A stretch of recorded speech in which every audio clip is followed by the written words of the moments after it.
প্রত্যেকটি রাজনৈতিক দলের কাছে আমাদের আবেদন থাকবে যে আমরা যেন বন্ধুত্বপূর্ণভাবে এবং সবার সাথে একটা সৌহার্দ্যপূর্ণ পরিবেশে এই ভোটের মাঠে আমরা প্রচার প্রচারণার কাজ অংশগ্রহণ করি। কারণ এই নির্বাচন একটা উৎসব মুখর পরিবেশে আমরা করতে চাই। সে কারণে বিগত সময়ে আমরা দেখেছি যে ভোট সেন্টারে মানুষকে যেতে দেওয়া হয়নি। বিগত সময়ে আমরা দেখেছি মানুষের উপরে ভোটের আগে বিভিন্ন রকমের হুমকি ধামকি এই জাতীয় চলমান ছিল, যার কারণেই আমরা 24-এর বিপ্লব দেখেছি। এবং সেই বিপ্লবের মধ্য দিয়ে আমরা দেখেছি যে রাজনৈতিক দল বা যারা এই জাতীয় কাজ করেছেন তাদেরকে মানুষ ধিক্কার জানিয়েছেন।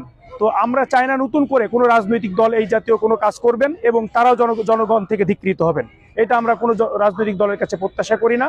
প্রত্যেকটি রাজনৈতিক দল, আমার দল সহ প্রত্যেক কর্মীকে আমি অনুরোধ করব, আচরণবিধি মেনে চলার মধ্য দিয়ে একটি সবার ফ্রিডম আছে, কথা বলার স্বাধীনতা, মত প্রকাশের স্বাধীনতা, ভোট চাওয়ার স্বাধীনতা, এই ক্ষেত্রে যেন আমরা কেউ কারোর হস্তক্ষেপ না করি, সে ব্যাপারে আমার সবার প্রতি আহ্বান থাকবে। বিশেষ করে প্রশাসনের প্রতি আমাদের বিশেষ আহ্বান আপনাদের মধ্য দিয়ে যে এই নির্বাচনে অবাধ এবং সুষ্ঠু করার জন্য, কারণ এই নির্বাচনে জাতীয় নির্বাচনের পাশাপাশি একটি গণভোট অনুষ্ঠিত হবে।